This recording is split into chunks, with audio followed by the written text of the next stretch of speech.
Well, it's a pleasure to be here with you and an honor. And obviously there are many questions I could ask you. But the one I want to focus on is perhaps the most common apparent influence of Buddhism on our general culture today, which is mindfulness. Obviously, this comes directly out of the Buddhist tradition. It's used in all sorts of contexts, good, bad, or indifferent. You may be able to tell us which. And I'd be interested to know, like, what your impression is of this kind of mass market mindfulness versus Buddhist practice. Yeah, it was, as you say, it was, I don't know if you didn't actually mention that, but it was started by this American fellow called John Kabat-Zinn back in the 1970s, I think he started out. And he deliberately decided to make this a secular kind of practice. In other words, reduce what he would consider the religious elements of the practice. So he took what he thought was the core of Buddhist practice, and this, I think, is quite a common, misunderstanding of Buddhism, that somehow mindfulness is at the core of this whole teaching. It's an important element. It is one of the factors of the Noble Eightfold Path, but you can't really take out mindfulness and separate it from the rest and say this is the core, everything else is secondary, or everything else is religious, and we keep kind of the secular aspect. So he deliberately did that so as to make it more acceptable to the American public, or to the international public eventually. Now it's everywhere. You travel in Asia, you travel in I'm sure the whole globe is affected by this movement. And then he introduced this in the Western way, the idea of being aware of your emotions, aware of how anything you do basically during the day as well, and then being able to regulate that. And I think there has been some success, right? I mean, it's not as if we shouldn't kind of, as a Buddhist monk, it's easy to kind of poo-poo these things as kind of being irrelevant or not really being the real deal. But I mean, there has been some success with that. And I think the research has shown that there has been some, people are able to regulate their emotional life better. They are able to have more quality of life and all of these kind of things. And that's important. I mean, that's the whole purpose of any kind of spiritual practice. So to that extent, it is a good thing. But the downside is that once you remove it from the kind of original context, you lose a broader appreciation for what is going on. You lose a broader appreciation. I mean, let's say that you are mindful, but then somehow it stagnates, right? It doesn't go beyond a certain point. Now, if you want to find out why it doesn't go beyond a certain point, you actually have to understand the context as it was originally delivered by the Buddha, as we teach it in Buddhism. And that is now, I think, starting to creep into the mindfulness movement. And that context are things like virtue, morality, kindness, how we use our mind, how we reflect on things, all of these kind of things, including right view to some extent. When these things come together, they support mindfulness. They make it more powerful, and it actually allows this practice to be taken much, much, much further than the kind of secular variant of it. So secular variant is good and it's fine. I don't have a problem with it, but it has also great limitations. That's one aspect. The other aspect that you're kind of adumbrating there a little bit, if that's the right word, you're saying there that you talk about how it is used within the mindfulness movement. Yeah, it is often used in ways that would not, I think, be considered acceptable from a Buddhist point of view. And a typical example would be usage in the military to kind of improve people's ability to kill, basically, right? And because that is exactly the opposite of how it's supposed to be used in Buddhism. So that is problematic from a Buddhist point of view. And what you may be doing, in fact, by using mindfulness in that way, sometimes you can cause more trauma, especially to the person who is doing the killing. Because if you have a lot of mindfulness while you're doing these things, it may increase the impact it has on you psychologically, and then down the track could, in certain circumstances, lead to worse effects down the track. Yeah. To pick up on one thread of what you just said, you mentioned this mindfulness in a secular context. And I believe you've given talks on Buddhism as a secular phenomenon. So could you explain what you mean by that? Well, it's almost as if these people, they define themselves in a sense, and there are secular Buddhist communities in the U.S. and they have their own communities, and if you go on the internet, they're very easy to find. And basically, how they self-define is as taking out what they would consider the religious elements of the Buddhist teachings, and that means especially there are many things that might be considered might be considered religious and therefore not really acceptable. But the main things they are concerned about are things like rebirth and karma. Yeah, karma being the kind of the driving force behind rebirth, if you like. And that is very problematic because these are core ideas in Buddhism. And the problem is that once you do that, take those things out, you're really throwing out Buddhism wholesale. There's nothing left of Buddhism because these things are so core, they're so fundamental to the whole outlook.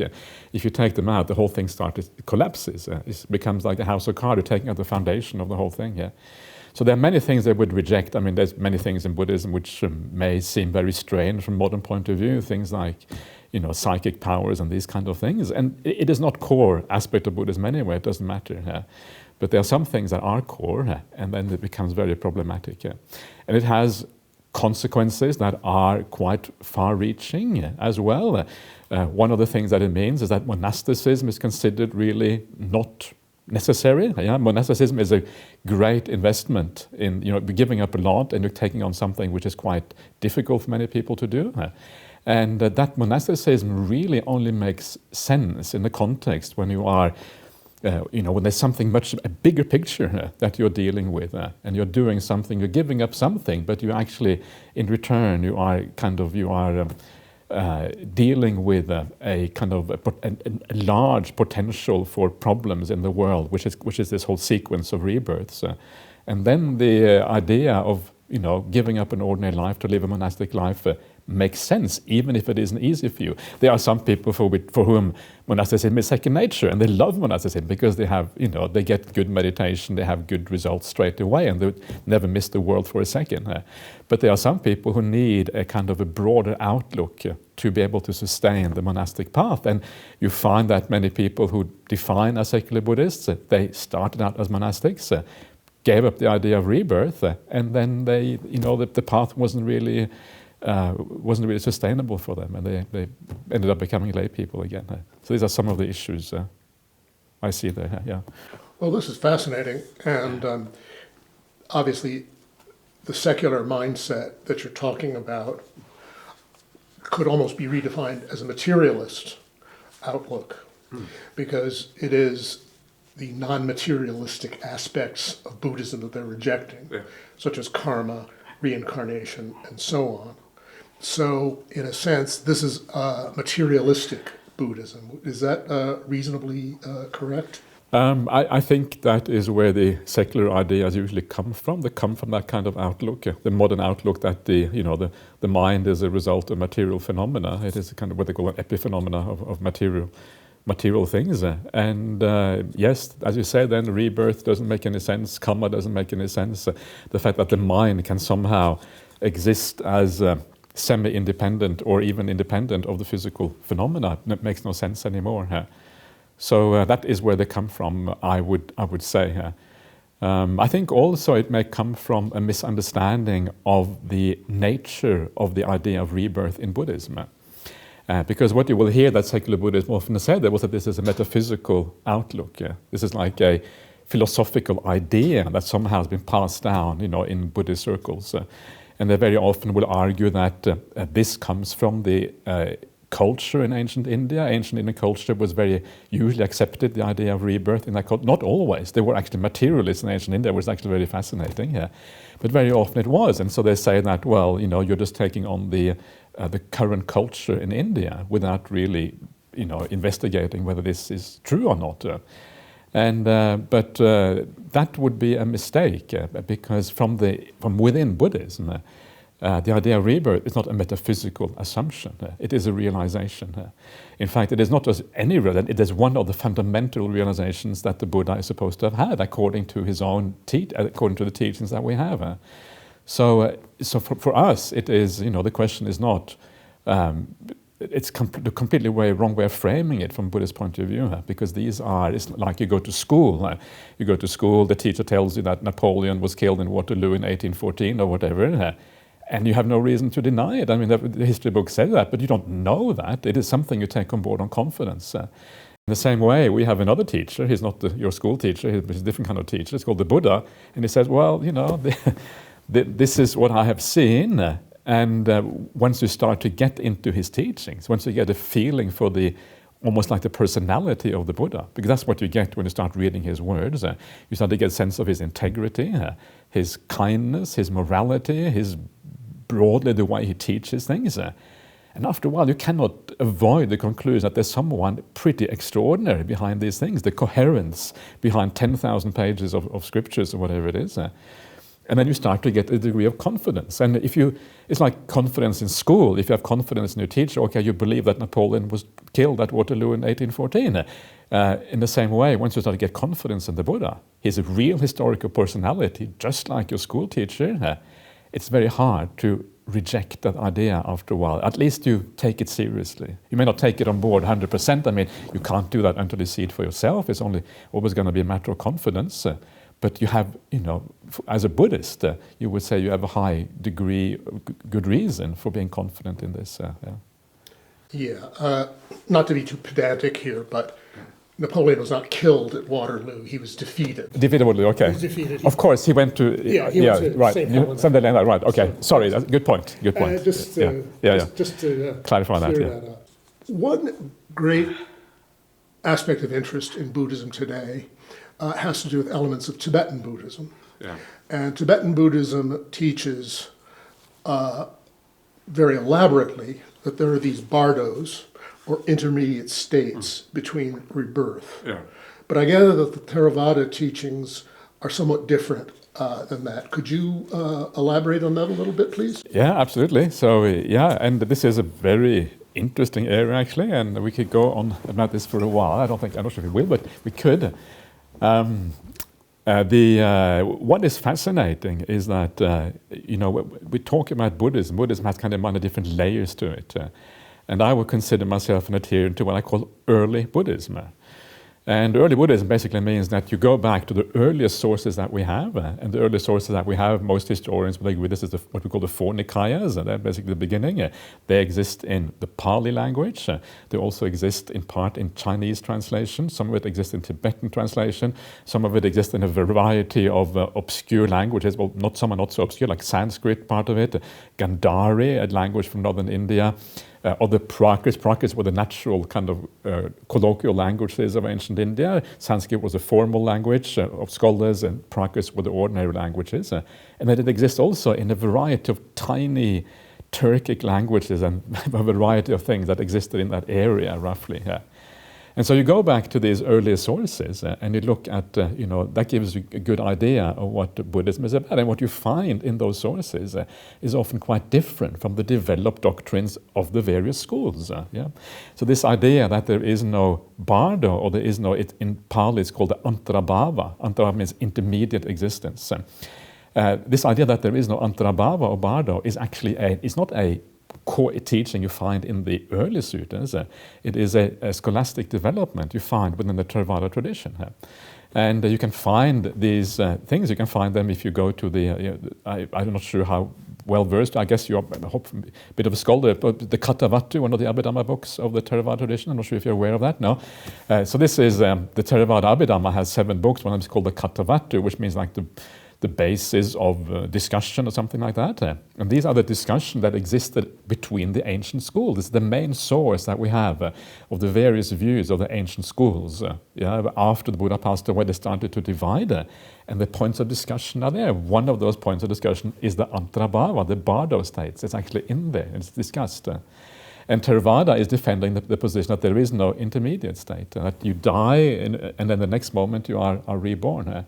And there's a specialized vocabulary developed around this, and the vocabulary is the last mind moment in one life is called the Chuta Chitta, literally the departing mind. And the next moment is called the Patisandhivina. Patisandhivina means like connecting, or junction, and Vijnana is consciousness. So you have the last mind moment, and then you have the first mind moment in the next life, and there's nothing in between. These follow one after the other, according to the Abhidhamma idea of momentariness, momentary states of consciousness. But then when you start to actually read the... So Theravada was arguing with other schools. Other schools did not agree with this. One of them that did not agree with this was a school called the Sautrantikas. And the interesting thing about the Sautrantika, it is derived from the word sutta. Yeah? The word sutta is the early Buddhist teaching. So these were the kind of the early Buddhists in a sense at that time. Yeah? We follow the suttas, you guys follow the Abhidhamma, whatever, but we follow the suttas, which we consider the early word of the Buddha. So they disagree with that position. So that's why there was an argument between these schools. Of course, then the question arises, which of these schools is right? And as a Theravada, as a kind of pseudo-Theravadan, yeah, because that's kind of the group I'm part of, I could go around defending the Theravadan view. But I'm not so interested in the Theravadan point of view. What I'm interested in is the word of the Buddha. Yeah, I want to have as an authentic expression of Buddhism as possible, because the Buddha is the one person that we have to agree on. If he didn't have an insight, Buddhism falls apart. So we kind of have to assume that he had some insight there. So what did the Buddha say about this? And then you start to read the sutras and you find actually there is, to my mind, a fair bit of evidence that there is such a thing as an intermediate state. Yeah, and you find, let me give you some examples. There's one sutta in the Samyutta and the Connected Discourses 44.9. What is the chapter chaptering? I can't remember the chapter now.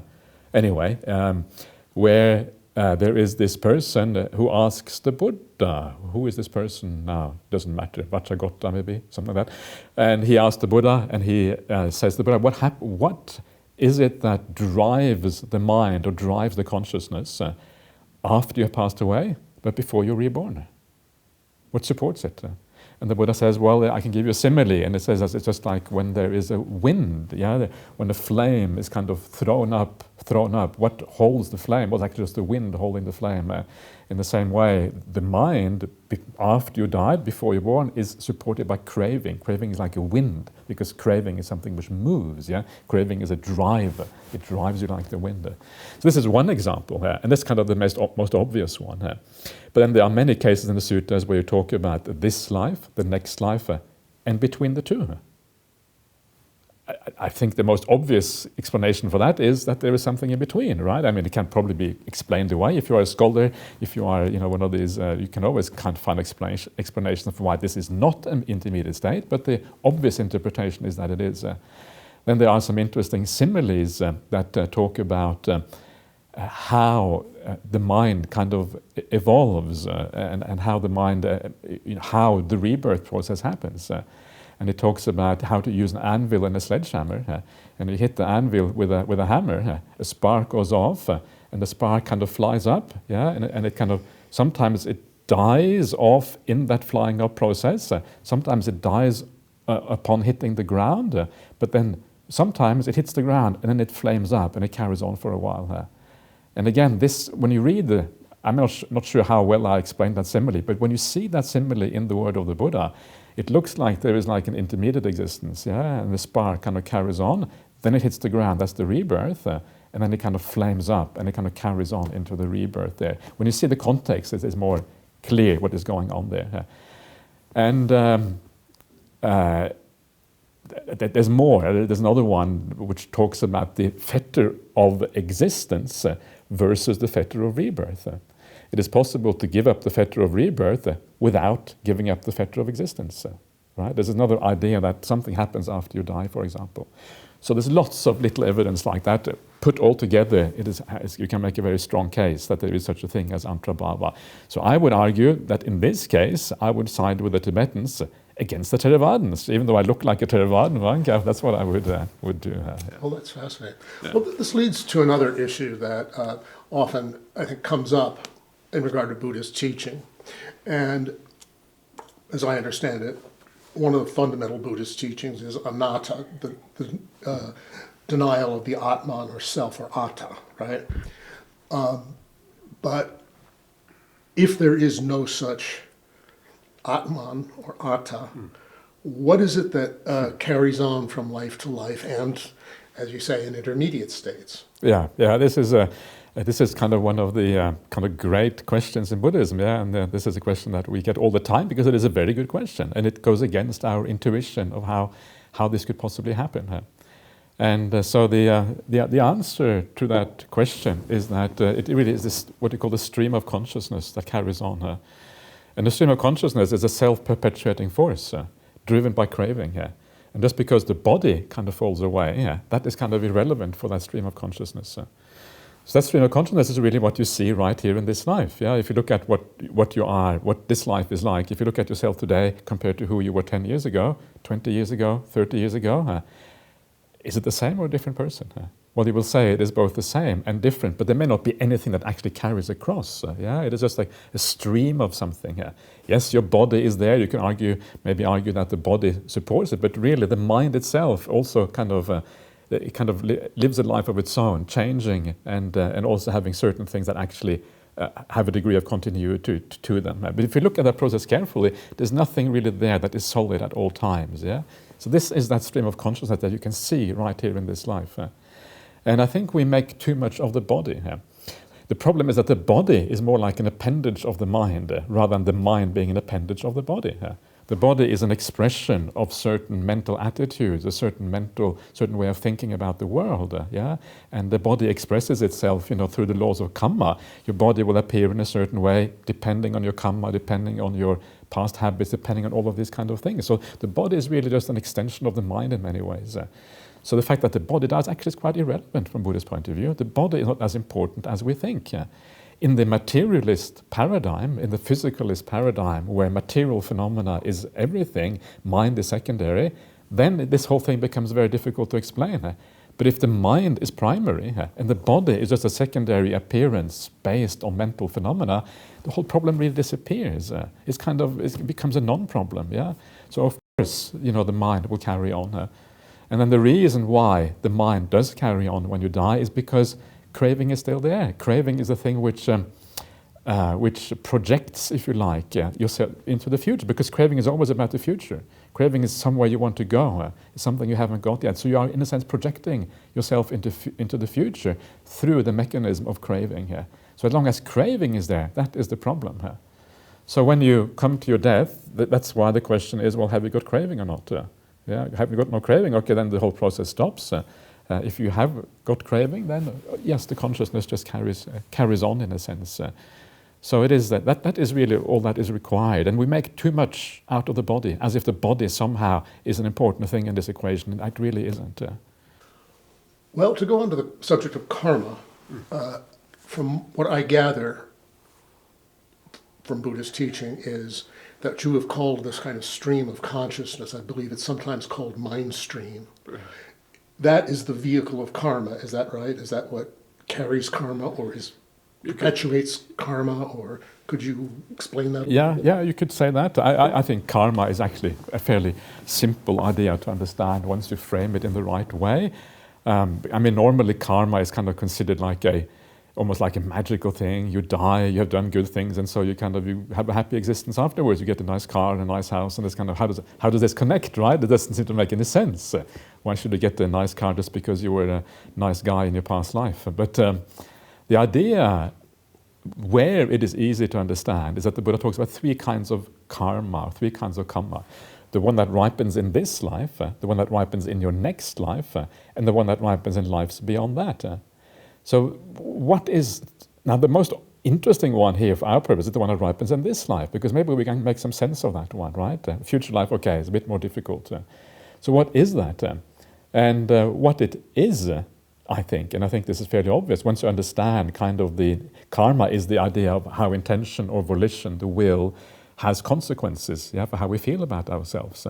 And it's obvious if you start to look into your own mind, you know that how you live in this world does have consequences for how you feel about yourself. If you live a rotten life, treat other people badly, you start to feel bad about yourself. You feel regret, you feel remorse. These are natural human expressions when we do things that are bad. So this is kind of the basic idea of karma right here in this life. You do bad karma, you have bad intentions, bad ideas, volitions are motivated by dark forces in your mind, and you just feel bad about yourself. It's as simple as that. And so then if you live a life well, you do a lot of good karma, what you're doing is you're building up all of these good feelings within you, feeling good about yourself. And it always leaves a trace in the mind. It's not as if you feel good about yourself and then it kind of drops down to where you were before. No, it leaves a trace in the mind. So the more you do good, you do well, the more you're kind of lifting yourself up. You're adding helium to the mind. The mind has a chance to rise in the world, become lighter and brighter as a consequence. And then, when time comes to pass away, your mind is already bright. Yeah? Your mind is already infused with all these good qualities. Yeah? Maybe there is an element there by which the body falls away, so the karma ripens even more powerful and these kind of things. But the basic idea is there. You have built up a bright mind, and then when you die, that falls away because you are already in an elevated state. If you have lived well, you may be in a really dodgy state if you have lived badly. And then, of course, that's where it carries on. And that rebirth will then be a rebirth at a higher level or a lower level or wherever, depending on where that mind is stationed. So seen in that light, actually, it kind of becomes quite understandable. Yeah, it is not some kind of magical thing at all. There's actually just a natural causality that we can perceive right here in this existence if we look carefully enough. One question that arises in the light of current events, and it's always true in the light of current events, is some disaster befalls a group of people. Yeah. Let's say you're in the Ukraine, in Ukraine, excuse me, and your nation is invaded. It's really, I gather, pretty bad. This does at least raise the question of some kind of collective karma. Yeah. And does Buddhism have anything to say about that? Not really. Yeah. Okay. Collective karma is that's a kind of a development within certain areas of Buddhism or certain New Age circles and these kind of things. It is not really part of the early Buddhist teachings. But the question still arises: how do we explain these things then? Like everyone dies in an earthquake, or we had the famous tsunamis 2003 or whenever it was in Southeast Asia. 140,000 people died. Whole villages were wiped out. So how do we explain this if it is not for collective karma? And the answer is that everything is not karma. That's the answer. When you die, it is not necessarily karma that is the cause for why you die. Karma isn't everything. And this, I think, is really the solution to this conundrum. So it is possible to die young without necessarily having done any bad karma in the past life. There are many causes for why people die. And I think this is, the Buddha talks about this in the suttas. He talks about the 8 causes or 8 reasons for why we have kind of bad experiences, why bad things happen to us. And he talks about illness being one reason. That means that illness is not karma. Karma is a separate reason, right? Illness, different kinds of illness, is a separate reason altogether. And we know that illnesses can kill, right? You get cancer, heart disease, whatever. Another one is assault. Right? That is not necessarily karma. It is just what happens if you go at the wrong, I don't know about Chicago, but if you go in the wrong place in town at the wrong time, that's what can happen to you. It can be, another one there is carelessness. So you're walking along, you forget to look into the traffic and you walk into the street and bang, you're killed as a consequence. So a lot of what we experience in this world has nothing to do with karma. It has to do with all kinds of other things. Natural disaster is probably one of those things. And if you look carefully at what how the ideas of karma and cause and effect are phrased in the suttas, you actually see that actually is the case. Because what the Buddha is saying, he's saying that if you kill others, you can expect a future short life. He does not say, if you have a future short life, it's because you killed others. So we are getting the causality wrong. The causality is from having done something wrong. It has consequences. But the wrong result can have many causes, karma only being one of them. So once we see that, we start to it opens up the possibilities in these kind of instances a lot. And we realize that people die for all kinds of reasons. Karma is only one of them. Well, that's certainly a new idea to me in terms of Buddhism. In fact, the popular understanding of disasters is that they're adventitious, right? They just kind of happen there. a lot of these other causes that you just mentioned are accidental.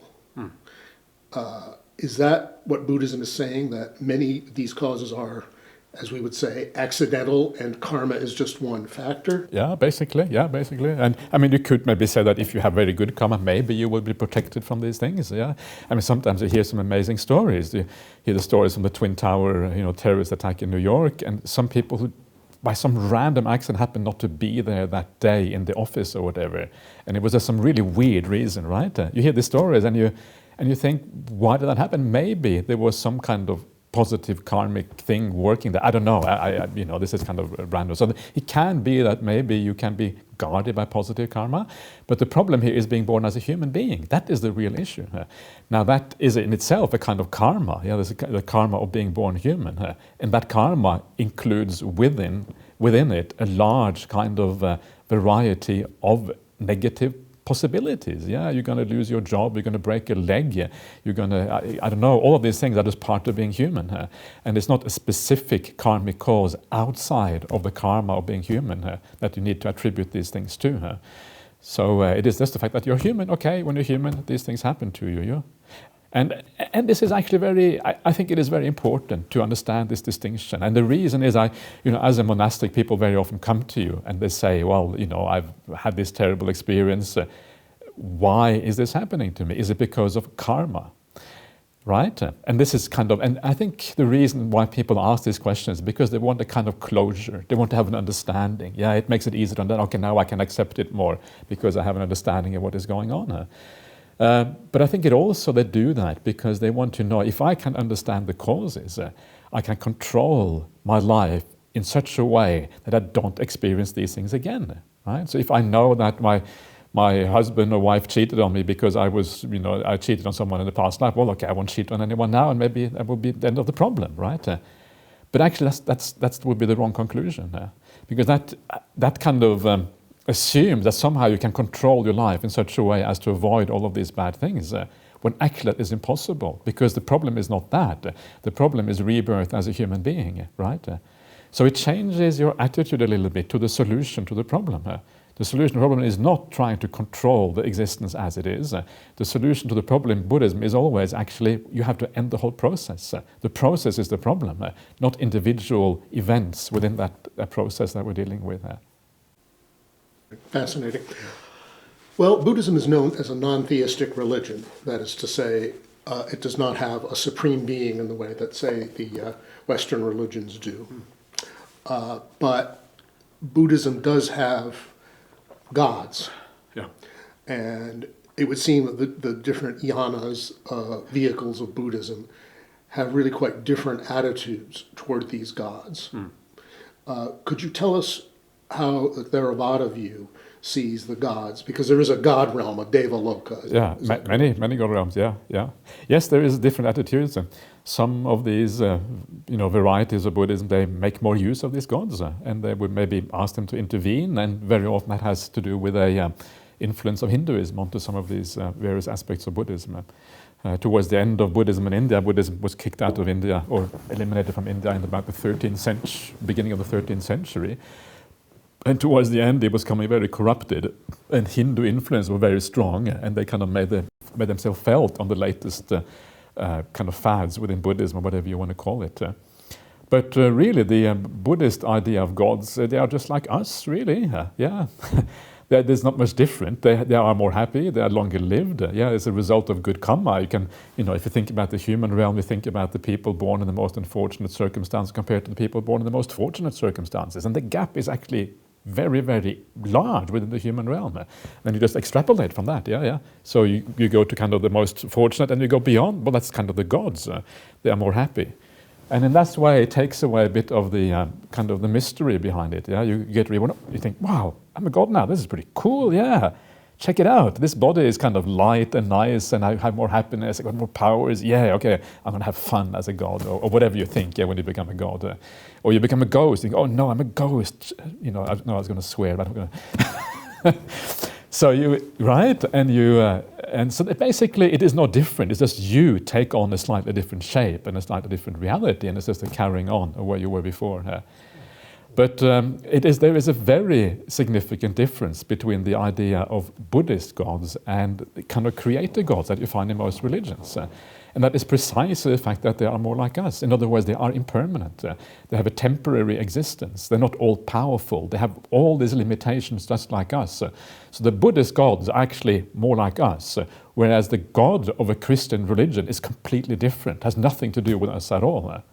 So that makes, it's like a quantum leap, or just to use kind of an expression I don't understand, but there's a quantum between the Buddhist gods and the kind of the theistic gods.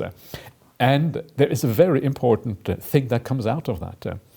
And that is, when a Christian or a Muslim say, I have experienced God, well, my response will be, how on earth could you, what have you actually experienced? And I will tell you maybe, I experienced bliss, I experienced a sense of unity, the ego was gone, I experienced the whole world kind of coming together, I experienced a sense of, all of these things that we tend to think of as God, the kind of, in the sense of the creator God. And then I would point out, well, yes, maybe you had this experience, but you're still making a leap of faith to say that this actually is equivalent to a God. This is just an experience you had. And regardless of what kind of experience you have had as a person in this world, it's going to be limited in time and space. But the creator God in most religions either is eternal or is outside of time and space and outside of all of these things. And these are things that by nature can never actually be perceived or experienced because they are outside of human cognition. So what that means is that the Christian God or the Muslim God, and I apologize for anyone who might believe in these things, but it has to be man-created or human-created. It cannot be something, because it is by definition non-experienceable. Whereas the gods that we talk about in Buddhism, because they are limited in time, because they are limited in their powers, limited in space, because they are like us, actually you can experience them just like we can experience human beings. At least in principle, yes. You may need to be reborn there, or you may need to kind of project your mind in a certain way, but at least in principle they are possible things, whereas the Christian God or any kind of ultimate deity by definition can never be known as such. So to me that is a very interesting and important distinction. Let's go back to meditation. The most familiar form of Theravada meditation, as I understand it, is vipassana, which is insight, which seems to be connected, however, tenuously to mindfulness. Could you say a little bit about other aspects of Buddhist meditation apart from vipassana? Okay, so there is really only one kind of Buddhist meditation, and this is what is interesting. And there is a tendency in the modern world to divide Buddhist meditation into samatha on the one hand and vipassana on the other, where samatha means calm, vipassana means, some people say it means insight. I think it means clear seeing. Yeah. I had a discussion with Venerable Bhikkhu Bodhi once. You know Venerable Bhikkhu Bodhi? He's one of the big translators of Pali suttas, probably the most famous living translator, actually. He's American, by the way. He lives in New York State. And I had a discussion with him. I said, well, vipassana, if you look at how it is used in the word of the Buddha, it doesn't really mean insight. It means clear seeing. And he said, yeah, you're probably right, but insight is kind of, we're stuck with that word, so we're going to use it, because that's kind of used in the contemporary culture. But what is interesting about this is that even though our contemporary Buddhist world divides meditation in this way, this is not how it is divided in the suttas. There is no vipassana meditation and samatha meditation. There is only one thing, that's called meditation. Actually, the word is bhavana. Bhavana means development, cultivation. And what vipassana and samatha mean in the suttas, they are qualities of the mind. These are qualities that emerge from the practice. They're not practices in their own right, they are results of the practice, which is quite different. And so they are, if you practice in the right way, if you practice the Buddhist kind of meditation, I'll come back to that in a second what that is, then you can expect two results: calm, samatha, and clear seeing, vipassana. These are the results of this. So basically they're two sides of the same coin. So you cannot divide it. The idea that you can somehow divide samatha and vipassana is a misunderstanding, because the mind that sees clearly is a peaceful mind. The peaceful mind sees clearly. these things are not, these are kind of come together as a package deal. Yeah? You can't choose one part of this package deal. You choose either get both or you get nothing. Yeah? That's really kind of the result, which is good. So in Buddhism, the kind of meditation that we have, the main meditation that we have is really mindfulness of breathing. This is the main meditation. And a lot of people will say that meditation is explained in what is called the Satipatthana Sutta, which is like considered by many people to be the main sutta in Buddhism. There's absolutely no reason to think that. It's one sutta among many. It is as important as everything else, but not more important. But then Anapanasati is said to be the technique that fulfills Satipatthana. So Anapanasati kind of covers the whole thing. Anapanasati is mindfulness of breathing here. Yeah? So that is the technique. Yeah? Yeah? This is the meditation that was supposed really is kind of the final Buddhist meditation. It's the meditation the Buddha himself used for his awakening. Yeah? And it is a thing that you see again and again in the suttas, and it's explained in kind of exquisite detail how you go about this. So when you do Anapanasati, traditionally it is considered a samatha meditation, a calming meditation. That's usually how it is understood. But actually it is not a calming as such. It is both calming and clear seeing, both samatha and vipassana, because these things always have to go together with each other, cannot really be separated. So what you do when you kind of do the breath meditation, if it works well, you become calmer and calmer and calmer. Yeah? The breath becomes more quiet, more peaceful. Then you go beyond calm, you go to experience, if your meditation is going well, you start to experience bliss and joy and all of these kind of things. Yeah? And for each step, as you go on this process, you become more peaceful. That's the samatha side, the calm side. But for each step on this process, you're also giving up large aspects of the world. To become peaceful, you have to give up the will. To feel bliss and joy, you have to give up large parts of the sensations of the body, of the five senses. The deeper you go, the more things disappear. And disappearance of things, that is the very foundation, the very raw material, if you like, for insight, for understanding, for clear seeing. Yeah? Because this is impermanence that you're seeing in action. Impermanence is the raw material for insight. You see things are impermanent. So you can see through that process of mindfulness of breathing how both samatha and vipassana come together.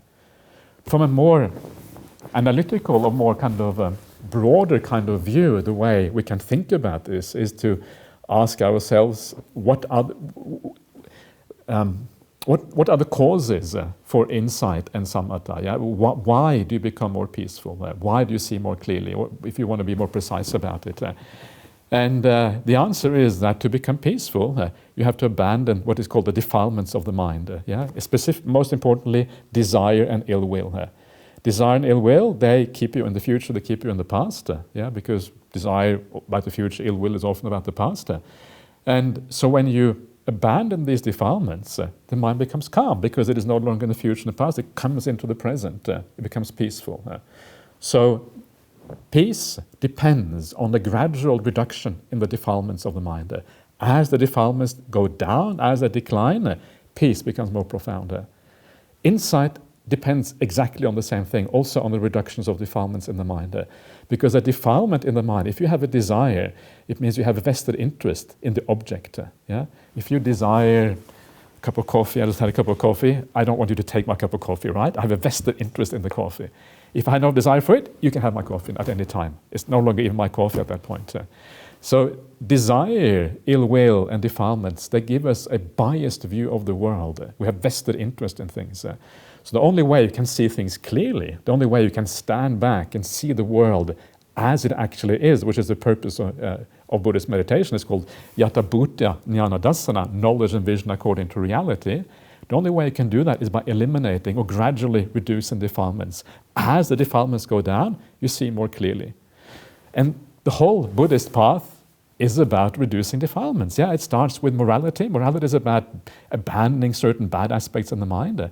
Then it is right effort on the Noble Eightfold Path. Right effort is about purifying your mind further by learning how to have compassion, by learning how to take less interest in the sensory world and these kind of things. Then you have the mindfulness meditation, or the watching the breath, as I was talking about, which purifies the mind even further. Every step of the path is an act of purification. And that is why Buddhist meditation is often called the path of purification, because that's what it really is. And so as you do this, as you purify yourself in this way, you become calmer, and you have more clear seeing, you have more insight, stage by stage by stage, until the mind is fully purified, and then calm and clear seeing kind of reach their peak, they reach the maximum. So from that point of view, they have to be conjoined because they are caused by the same phenomena, by the same path, and they rise out of the same process that we're looking at. Then you start to read the word of the Buddha, and he uses these words always as a compound. They are compounded into one thing, samatha vipassana, as one word, calm, clear seeing, as if it is one thing, basically. That's how we use it.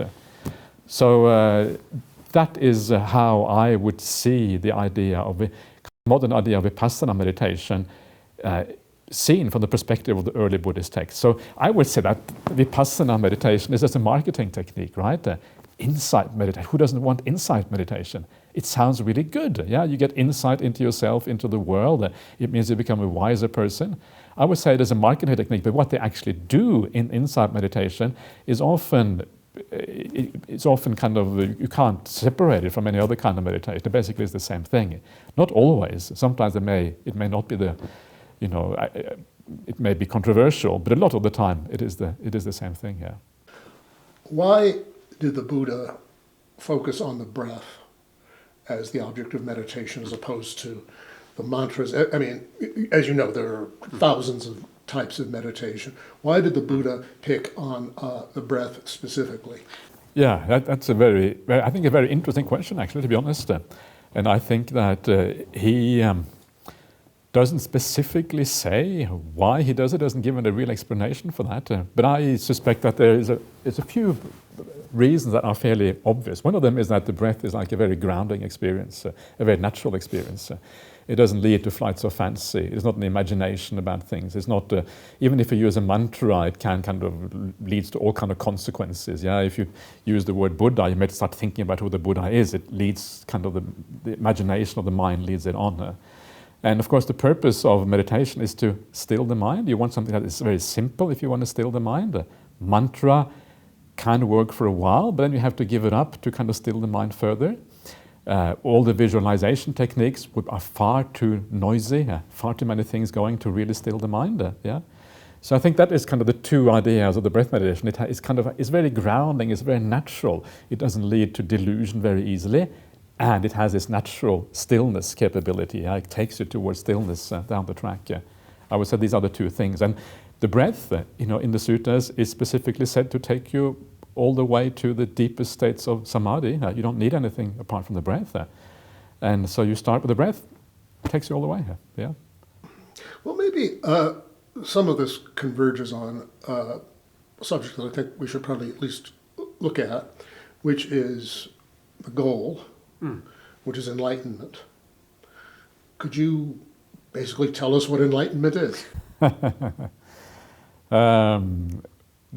So the idea, the whole idea of enlightenment is, there's many different angles you can take on this, but the basic idea is to find happiness, to get out of suffering. That's kind of the basic idea.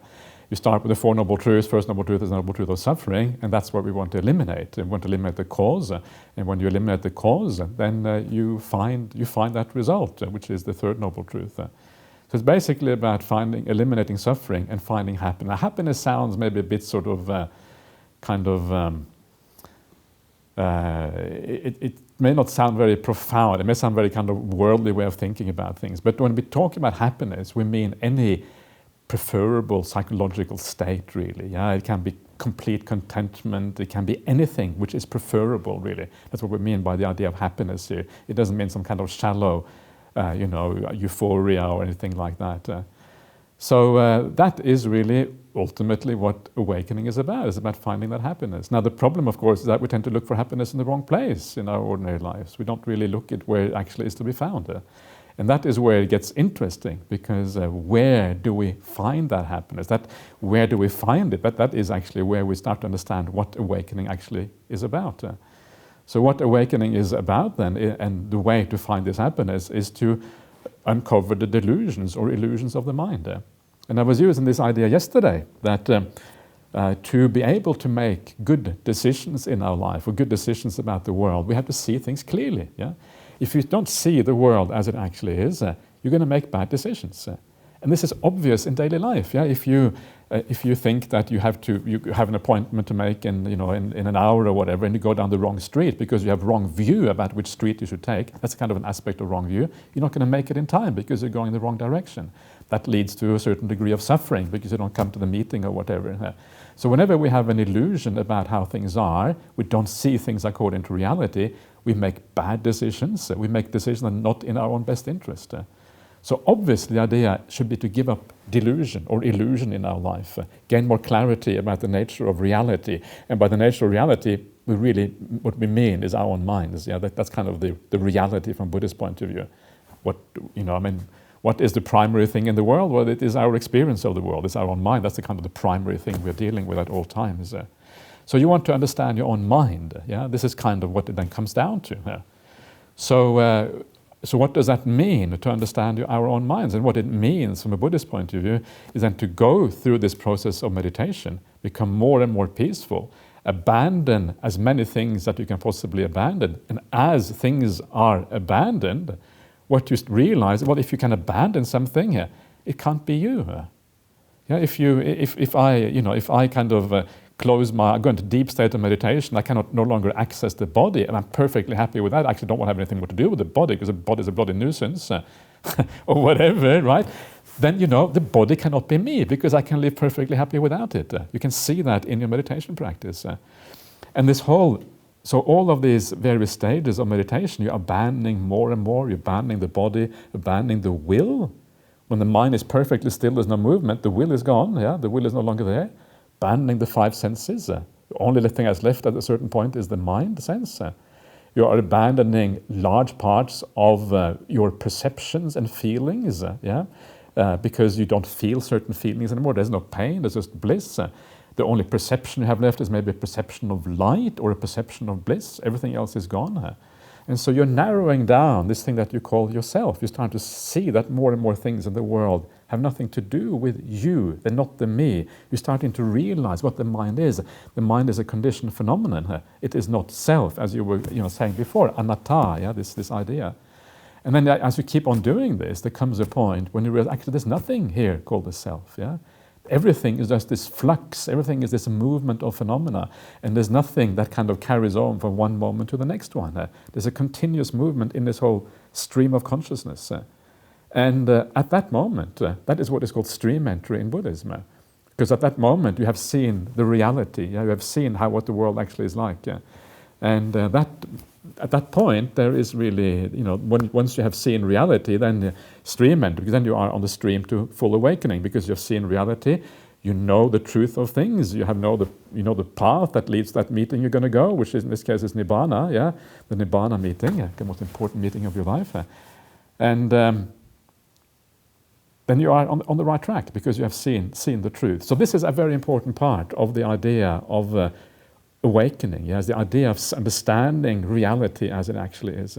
And once you understand the idea of non-self, from that comes the giving up of what we call the defilements. This is another way of thinking about the idea of awakening or enlightenment, is that an enlightened person doesn't have any defilements anymore. There's no anger, there's no desire, there's no delusion. All of these things are gone. And they are gone because the ego is gone. They can only go when the ego is seen through. With that, as long as the ego is there, one of the things that the ego does is that it wants to amass things in the world. It wants to make itself happy. It wants to make itself powerful. This is what egos do. And that is where desire and all of these things come out. And because it wants to protect itself, anger and all of these things also come out of that. But once the ego is seen through, and once you understand that the will is not actually a positive thing. We in the Western world, we worship the will. We worship creativity, right? Creativity is an act of the will. But actually, from a Buddhist point of view, you start to say that this actually is a problem. A peaceful mind is far preferable to any action of the will.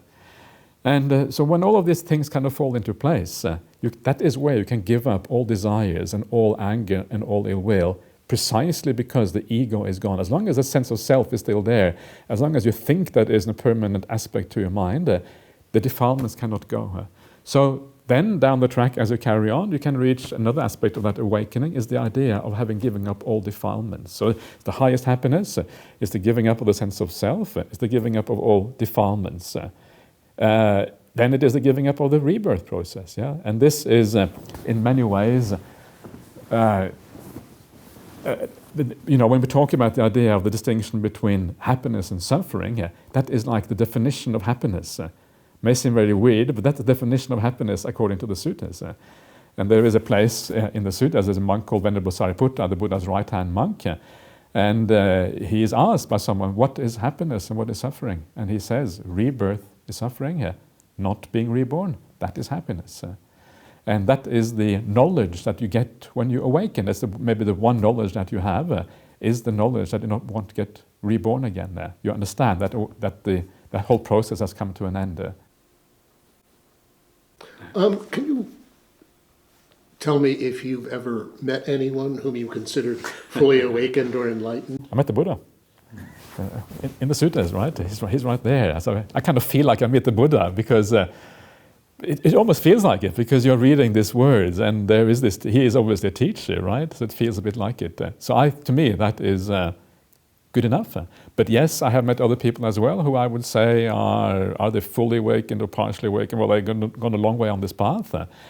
How can you tell that? Well, sometimes you can tell by living with people for a long time and watching them over a long period of time. And you can never be sure about whether someone is awake or not, but you can get a feeling. And if someone is extremely consistent over 20, 30 years, you start to think, yeah, maybe this person has got something, right? And there's something about that which is very, very powerful. And usually people still have lots of defilements, and they usually give themselves away over long periods of time. The Buddha said specifically in the suttas, if you want to know whether someone has certain qualities, awakening being one of them, you should live with them for a long period of time. And you have to be wise yourself. That's the kind of the downside. I don't know if I'm wise enough to judge these things, but so yes, I would say. And there are other people as well. People have not known for so long, but who, when you are around them, you feel, well, they may very well be awake, and they have certain qualities that are pretty remarkable. So I would say, so yes, and that of course is a very important part, this feeling that these teachings are alive, because otherwise all we have is the word of the Buddha, which is kind of, it's not really alive in the same way. They're not a living kind of, a living example of these teachings, if you wish, yeah. Well, one last question. When you train people, like lay people, in meditation, what kind of regimen do you suggest to them, at least at the beginning? I mean, presumably it would be meditation on the breath. How do you suggest that they integrate that practice into their daily lives? Yeah. Assuming that they're not going to become monks right away. Yeah, right away is an understatement. Yeah.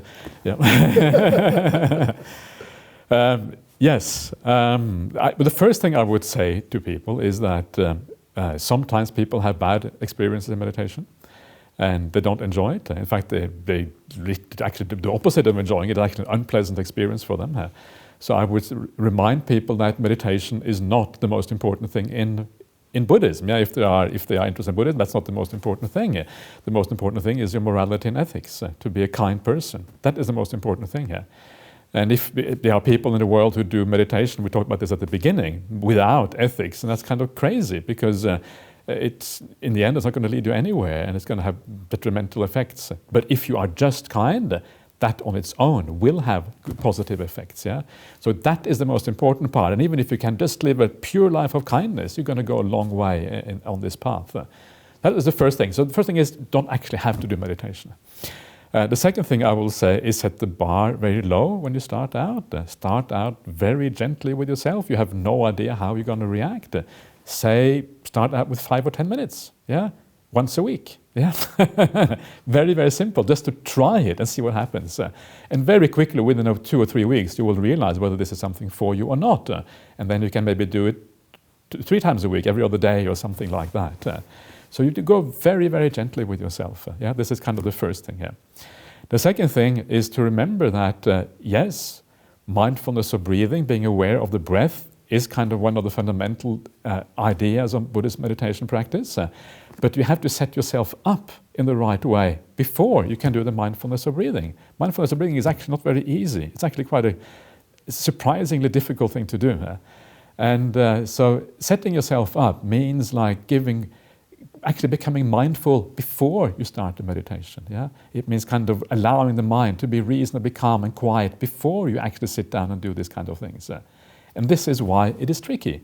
So what I often tell people is that you have to use certain perceptions to help you in getting in the right mood for meditation. Yeah, you don't want to put forth too much effort.